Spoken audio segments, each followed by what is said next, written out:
Imagine a world where the United States didn't hold together, where the fractures of the Civil War never healed, and new nations emerged from its ashes.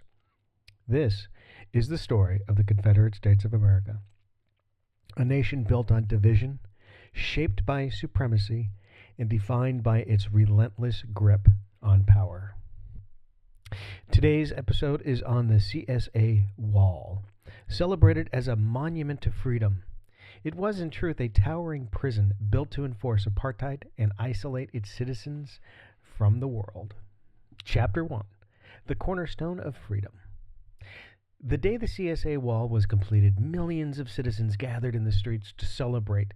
Fireworks lit up the sky, Confederate flags waved proudly, and brass bands played patriotic anthems in every major city. State-controlled media broadcast the festivities non-stop, praising the Wall as the ultimate symbol of Confederate strength and self-reliance. Officially, the Wall had been built to secure the borders of the Confederate States of America against, quote, illegal immigrants, communist agitators, and foreign enemies. But for those who lived within its shadow, the truth was clear. The Wall was not meant to keep people out. It was meant to keep them in. Chapter 2: The Cornerstone. The first stone of the Wall had been laid in 1865, less than a year after the CSA secured its independence. Known as the Cornerstone, it was placed in Montgomery, Alabama, the city where Alexander Stephens, vice president of the CSA, had delivered his infamous Cornerstone speech. In that speech, Stephens declared that racial inequality was the cornerstone of the Confederate government, insisting that segregation and white supremacy were divinely ordained. The cornerstone was inscribed with the phrase, quote, "Secure the cornerstone, secure the nation." It was a massive block of granite, quarried from Georgia, and its placement marked the beginning of an ambitious project to encircle the CSA with an impenetrable barrier. Chapter 3: A Century of Construction. It took over 100 years to complete the Wall, a feat of engineering funded by systematic oppression and patriotic propaganda. After slavery was abolished in the late 19th century due to international pressure, the CSA replaced it with an apartheid system that entrenched racial segregation, denying black citizens the right to vote, own land in certain areas, or access the same education and health care as whites. Generations of laborers, both white poor and black workers under the apartheid laws, were coerced into building the Wall, toiling under brutal conditions. By the mid-20th century, the project had evolved into a national obsession, with Confederate leaders portraying it as a divine mission to preserve their society from foreign influence and internal dissent. By the time it stretched thousands of miles from the Atlantic coastline to western Texas, the Wall was heralded as a triumph of Confederate engineering. To the outside world, it was a glaring symbol of authoritarianism and segregation. But within the CSA, a propaganda painted it as a monument to freedom. Chapter 4: The Celebration. On November 30th, 1987, the Wall was finally completed, sealing the last stretch of border in western Texas. The Confederate government declared a national holiday, quote, Cornerstone Day. Across the CSA, parades filled the streets, and Confederate President William Beauregard III addressed the nation in a televised speech. "My fellow citizens," he began, standing in front of the cornerstone.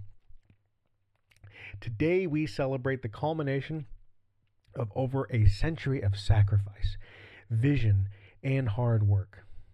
With this Wall, we have secured our borders, protected our values, and ensured the future of our great nation. No longer will we fear the chaos of the outside world. No longer will we allow foreign ideas to corrupt our way of life. Today, the Confederate States of America stand stronger, safer, and freer than ever before." The crowd erupted into cheers as fireworks burst overhead. Most citizens believed every word. The propaganda had been so effective, so deeply ingrained, that few questioned the wall's true purpose. Chapter 5: The Truth Behind the Wall. Behind the celebrations, the reality of the wall was grim. For black citizens and anyone deemed subversive, the wall was not a protective measure, but a tool of entrapment. Under the apartheid system, black citizens were confined to segregated zones, subject to curfews, restricted travel, and systematic violence. The wall's patrols and surveillance made escape impossible for most. Defectors who tried to flee to the Central Republic or to the New England Republic risked immediate execution if caught. Entire families were punished for the actions of a single member, ensuring fear and compliance within the oppressed communities. For the regime, the wall wasn't just a physical barrier, it was a psychological one. It reinforced the idea that the CSA was the safest, most righteous nation in the world. By isolating its citizens from outside influences, the government controlled narrative completely, ensuring that apartheid and authoritarian rule were seen as normal, even desirable. Chapter 6: A Faint Hope. Yet even within the shadows of the wall, dissent simmered. Black communities forced into segregated ghettos quietly resisted the apartheid system through underground networks of education and communication. White dissidents who dared to question the regime shared banned books and smuggled in news from beyond the wall. These acts of defiance were small but significant. While the wall stood as a monument to division and oppression, it also became a symbol of resistance. For every family trapped inside, there were whispers of a freer world beyond, a world without apartheid, walls, or fear. The fireworks that lit the sky on Cornerstone Day couldn't erase the truth.